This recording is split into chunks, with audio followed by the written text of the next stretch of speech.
La condición de persona y los derechos de los animales, de Víctor Horacio Basterreche. Primero, introducción.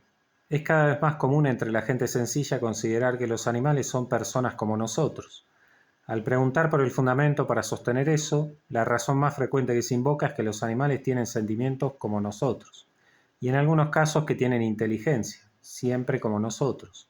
Y de considerarlos personas por uno u otro de esos motivos, se ha pasado, sobre todo últimamente, a la lógica consecuencia de esta equiparación con nosotros: pretender derechos para los animales inicialmente con el fin de protegerlos del maltrato y después ya para considerar asesinato el matar animales y combatir el consumo de carne como algo criminal.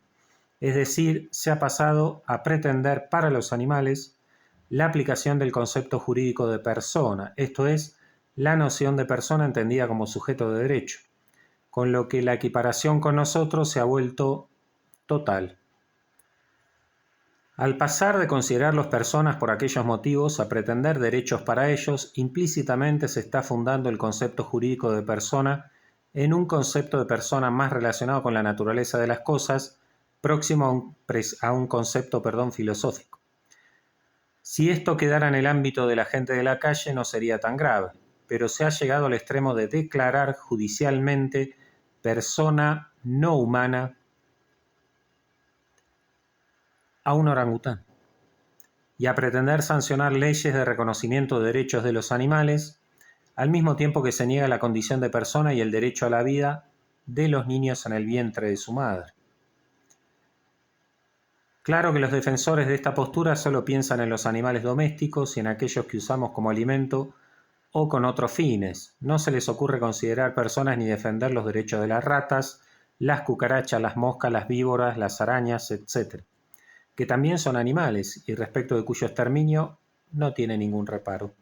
En este trabajo expondré brevemente las razones filosóficas para rechazar en los animales la condición de persona y los consiguientes derechos y para mantener una y otros como algo exclusivo entre los vivientes corpóreos del ser humano. Segundo, origen y uso histórico de la palabra persona. La palabra persona comenzó a utilizarse entre los antiguos romanos para designar la máscara que los actores usaban al representar sus papeles en las obras de teatro. Santo Tomás, en su escrito sobre las sentencias de Pedro Lombardo, siguiendo y citando a Boecio, explica este uso de la palabra latina y lo relaciona con su etimología. Según Boecio, en su escrito sobre las dos naturalezas, capítulo 3, el nombre persona ha sido tomado de personare, hacer sonar, resonar, porque en las tragedias y comedias los recitadores se ponían cierta máscara teatral para representar aquel cuyos hechos narraban cantando.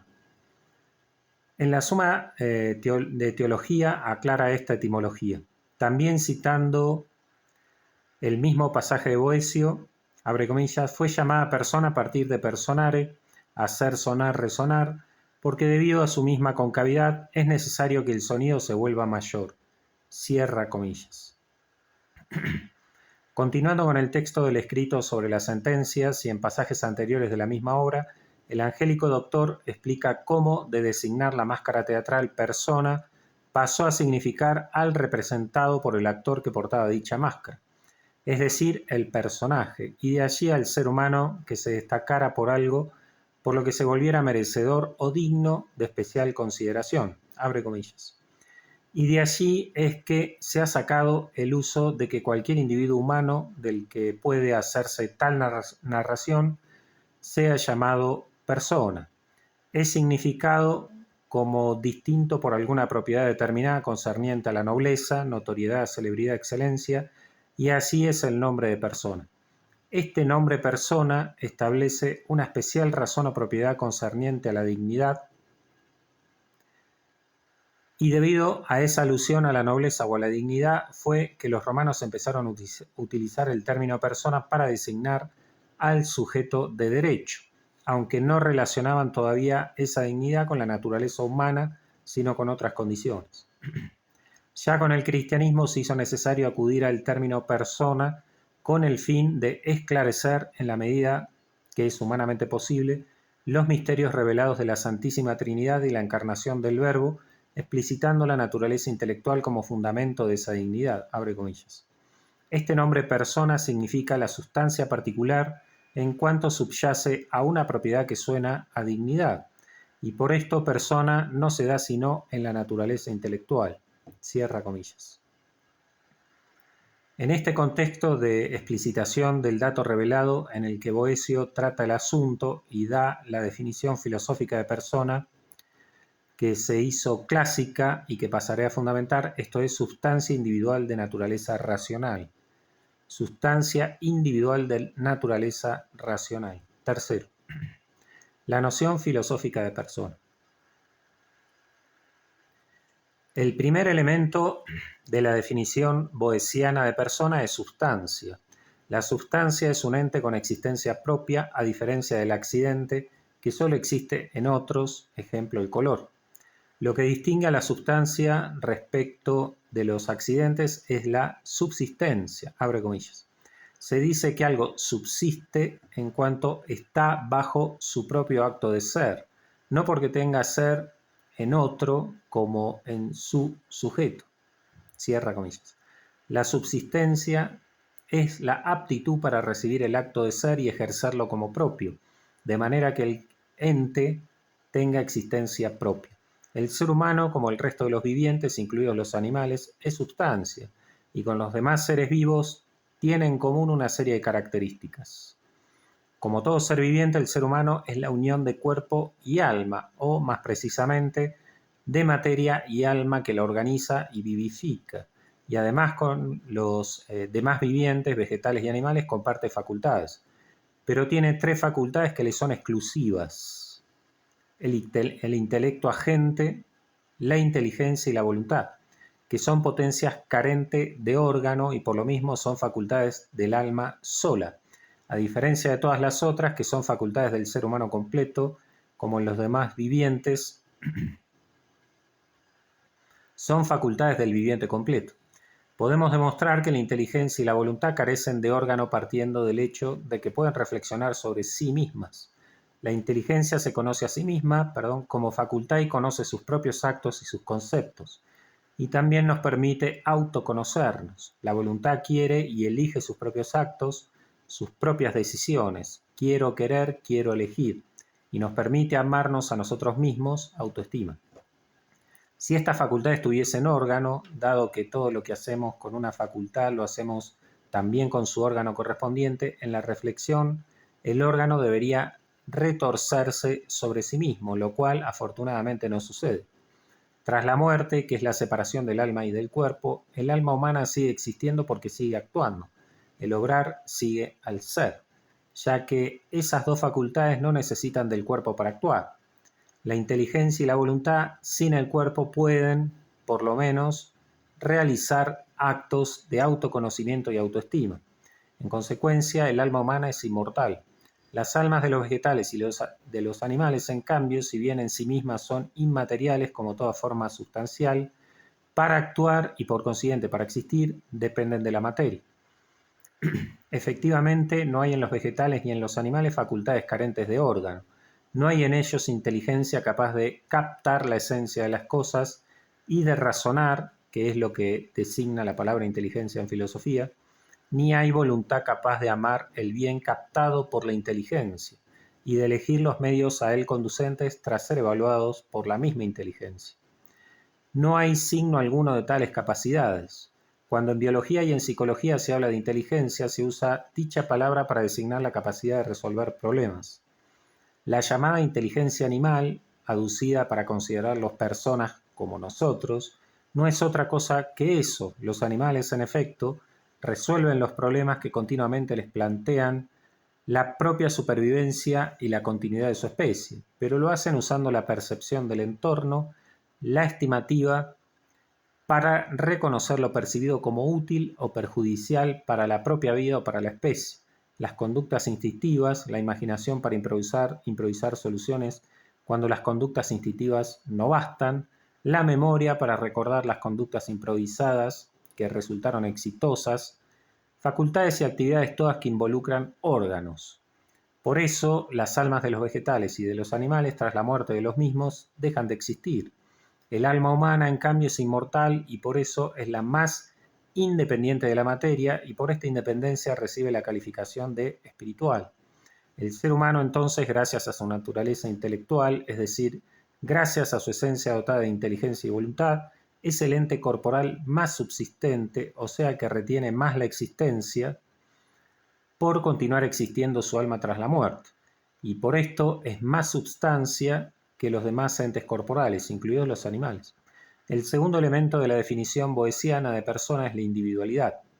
Toda sustancia es individual, es decir, cada una tiene características propias que la distinguen de otros individuos de la misma especie. Por ejemplo, este perro salchicha es distinto de ese perro pequinés. Pero gracias a su naturaleza intelectual, el ser humano es la más individual de las sustancias corpóreas.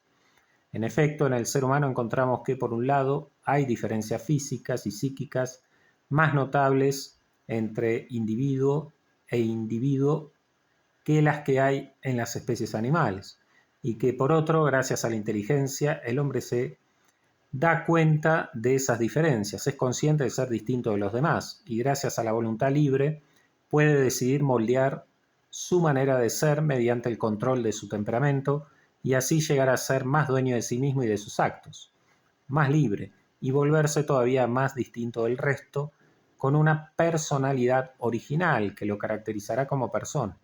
Al respecto,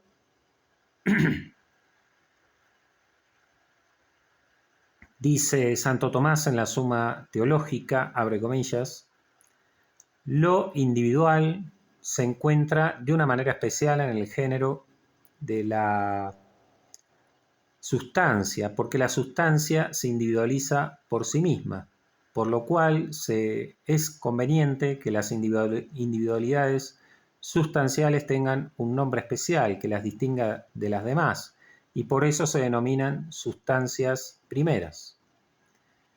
Más todavía, lo individual existe de una manera más especial y perfecta en las sustancias racionales, que son dueñas de sus actos, por cuanto no son solamente movidas como los demás seres, sino que obran por sí mismas y la acción es de lo singular. Por lo cual, los singulares racionales han recibido entre todas las sustancias un nombre especial que los distingue, y este nombre es la palabra persona. Cierra comillas. Los animales, en cambio, obran impulsados por sus instintos y por las pasiones. Aun cuando optan, lo hacen dentro de los límites de sus instintos e impulsados por alguna pasión. No tienen el control de sus acciones, de modo que son siempre puro temperamento, sin posibilidad de modificarlo, salvo en el estado doméstico, bajo el influjo del hombre. Esto los hace menos diferentes unos de otros dentro de la misma especie y en consecuencia con una individualidad menor respecto de la humana. El tercer y último elemento de la definición boesiana de persona es la naturaleza racional. Ya vimos que los animales no tienen inteligencia como nosotros. Y si bien tienen sentimientos, el otro argumento aducido para considerarlos personas, no los tienen como nosotros, pues en el ser humano son más variados y delicados. Hay en nosotros muchos tipos y grados posibles de amor sensible, por ejemplo, debido al influjo de la inteligencia y de la voluntad. El hecho de que la naturaleza intelectual del ser humano le permita hacer cosas que los animales y demás sustancias corporales no pueden, comprensión, razonamiento, decisión libre, le dé características que los animales no tienen, más variedad de sentimientos y esté en él relacionada con una mayor subsistencia, alma inmortal y una mayor individualidad, autoconocimiento, autopertenencia y personalidad original, lleva a considerar a esta naturaleza como superior a las esencias de las demás sustancias corpóreas, minerales, vegetales, animales.